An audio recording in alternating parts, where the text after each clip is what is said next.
शहर की चमक दमक से दूर एक छोटी सी बस्ती में जहां दिन की रोशनी भी फीकी पड़ जाती है, वहां एक खौफनाक रहस्य छिपा था। बस्ती की गलियां संकरी और अंधेरी थीं, जैसे उन्हें हमेशा के लिए रात के साए में रखा गया हो। यहाँ के निवासी हमेशा अपनी अपनी दिनचर्या में व्यस्त रहते, लेकिन शाम ढलते ही अंधेरी गलियां एक अनजानी चुप्पी की चादर में लिपट जाती।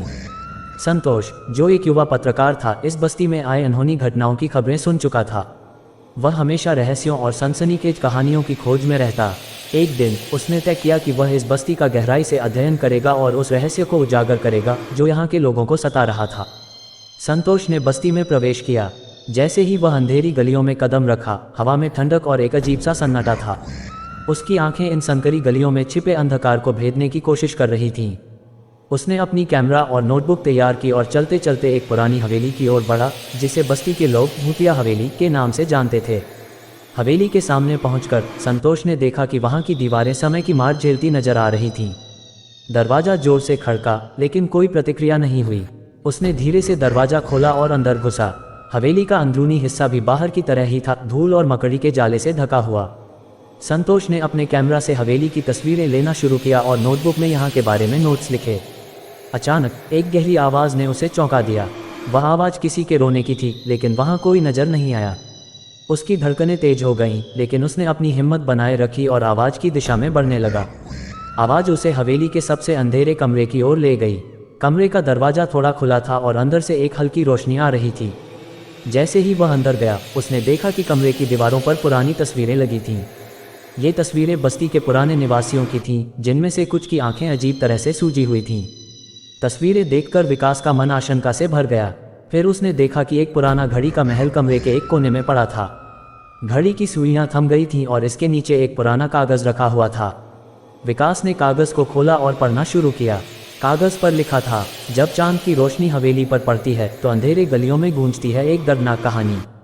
बीते समय के लोग यहाँ रहकर अपने जीवन की आखिरी सांसें ले गए और उनके आत्मा अब भी यहाँ भटकती है। सावधान रहो, क्योंकि ये हवेली तुम्हारी जान ले सकती है। संतोष की दिल की धड़कनें और तेज हो गईं।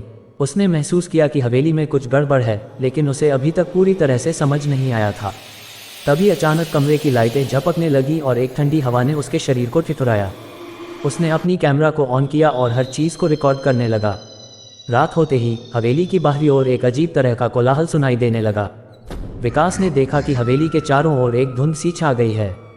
हवेली के अंदर एक शैतानी हंसी सुनाई दी और अचानक एक रहस्यमय आकृति उसके सामने उभरी।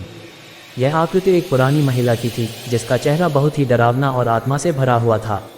महिला की आंखें विकास की आंखों में गड़ी हुई थीं। वह बोली, तुम्हें यहाँ से जाना होगा, वरना तुम भी हमारे साथ यहीं रह जाओगे। विकास को पता था कि यह उसकी जान का सवाल था। उसने तुरंत हवेली से बाहर निकलने का प्रयास किया, लेकिन जैसे ही वह दरवाजे की ओर बढ़ा, उसे महसूस हुआ कि दरवाज़ा बंद हो गया था। संतोष ने घबराकर अपने कैमरा की मदद से कमरे का एक और चक्कर लगाया और अचानक उसे एक पुरानी सीढ़ी मिली जो हवेली के तहखाने की ओर जाती थी। उसने सीढ़ी पर चढ़ने की सोची और देखा कि तहखाने में एक पुराना ताला लगा हुआ था। ताला खोलने के लिए उसने कुछ प्रयास किए और अंत में सफल हो गया। तहखाने में जाने पर उसे एक पुराना दर्पण मिला, जिसमें उसकी खुद की छवि धुंधली नजर आ रही थी। दर्पण के सामने एक पुरानी किताब रखी थी, जिसे उसने खोला। किताब में लिखा था कि हवेली के पिछले मालिक ने एक भयानक प्रयोग किया था और उस प्रयोग ने कई आत्माओं को बुरी तरह से प्रभावित किया था। आत्माओं की शांति के लिए उन्हें किसी के जरिए सच्चाई का सामना करना होता है और तभी वे शांति प्राप्त कर सकते हैं। संतोष ने ये सब पढ़ने के बाद समझा कि उसे बस्ती के लोगों को सच बताना होगा। उसने कैमरा और नोटबुक के साथ हवेली से बाहर निकलने का रास्ता खोजा और सुबह होते ही बस्ती के प्रमुख के पास गया। उसने सब कुछ विस्तार से बताया और हवेली की खतरनाक सच्चाई का खुलासा किया। संतोष की रिपोर्ट के बाद हवेली को सरकार ने बंद कर दिया और वहां के लोगों को नई जगह पर बसाया गया। हवेली की दास्तान और अंधेरी गलियों का रहस्य अब एक कहानी बनकर रह गया, जिसे बस्ती के लोग और विकास ने मिलकर सुलझाया था। विकास ने सीखा कि कभी कभी अंधेरी गलियां भी अपने भीतर सच्चाई का उजाला छुपाए होती हैं।